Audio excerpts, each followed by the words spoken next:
race. Joining me right now is House Majority Leader, Louisiana Congressman Steve Scalise. Leader Scalise, thanks so much for being here this weekend.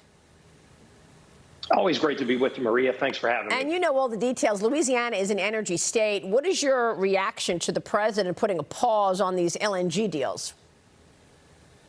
Well, this is another classic example of President Biden bowing to the far extreme left to appease TikTok influencers at the expense of hardworking families. This will raise energy costs in America. And by the way, are those TikTok influencers banning the use of natural gas amongst themselves? Do they even know how many different products use natural gas? Do they know that natural gas allowed America to lower our carbon emissions? If that's their holy grail that they seem to want to die on, all they're going to do is embolden our enemies, embolden foreign countries that are going to now be supplying the natural gas that we would have otherwise been supplying to our allies around the world. We do it cleaner than anywhere in the world. These people love beating up America every day.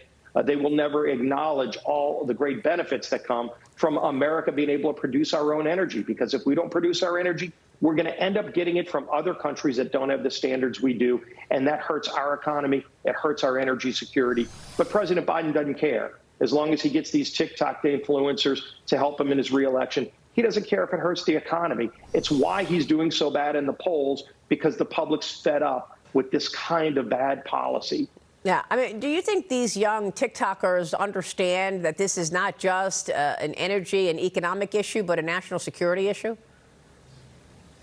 Of course not. I mean, are they riding bicycles? No, they're probably driving around in cars. And maybe even if they're driving around in an electric car, do they not know? They don't plug that car into a tree, Maria. Right. They have to plug it into some source that's probably generated by fossil fuels, natural gas. They'll never want to admit it. But that's what the reality is. Meanwhile, the big issue of the day is this wide open border. We know of more than a dozen GOP governors headed to the southern border this weekend as House Republicans are pushing for a vote on 2 articles of impeachment against Homeland Security Secretary Alexandria Mayorkas as early as next week.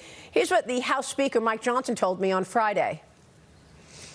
Everybody knows Mayorkas is an unmitigated disaster as a cabinet secretary. I believe he's the worst in the history of the country, and impeachment is a really important and serious measure for the House to take. It's a heavy responsibility that we have under the Constitution. But when someone refuses to comply with their oath of office, when they intentionally break existing federal law, and when they lie to Congress, it's a great breach of public trust. Still, you've got conservative voices like the Wall Street Journal editorial board encouraging the GOP to drop the campaign against DHS Secretary Mayorkas altogether, saying that it achieves nothing and sets a bad precedent. They're instead advocating for a deal between the GOP and President Biden. Congressman, what do you say to that? I wish there was a deal to be had that actually secured the border. But everything you're hearing right now that's going to be coming out of the Senate would start a baseline of 5,000 people coming illegally as being okay. I mean, look, it was Jay Johnson, Barack Obama's own Homeland Security Secretary, who said 1,000 people coming across illegally is a crisis. Today, we have thousands coming across. President Biden could stop this on his own, Maria. You know it. President Biden knows it. He just chooses not to. He wants an open border. Secretary Mayorkas' job is to secure the homeland. He has failed miserably in that mission. He comes and testifies before Congress that the border's secure. And everybody knows that's a lie. And so this impeachment is the next step. But ultimately, President Biden could solve this problem. We have a bill, H.R. 2, that we passed out of the House that would secure America's border. That's really where the conversation needs to start if you want to be serious about fixing the problem. And by the way, most Americans, most Democrat mayors across America want to solve this problem. It's Joe Biden who doesn't want to fix the problem at all. Well, it's interesting to me that you have H.R. 2 in place, and yet the Senate thought that they needed to start from scratch and come up with new ideas. Look, I spoke with President Trump this week, and he told me about the 8 to 10 million people that are already in this country. Most of them have to go back. I mean, are we talking about mass deportation? What do you do with the 10 million people that are already here illegally on Joe Biden's watch? Well, again, if you go back to what Barack Obama did, he deported many people. He helped secure the border. President Trump secured the border better than anybody with the Remain in Mexico policy. And again, Joe Biden could go back to that today. Joe Biden is the one who undid Remain in Mexico. The protocols for asylum, if you want to get back to normal asylum law, you would not have this problem You got to end catch and release. Everybody knows what needs to happen. Joe Biden could do it tomorrow if he chooses not to. And so that's why we had wrote it down in a bill, H.R. 2. You can go read the bill.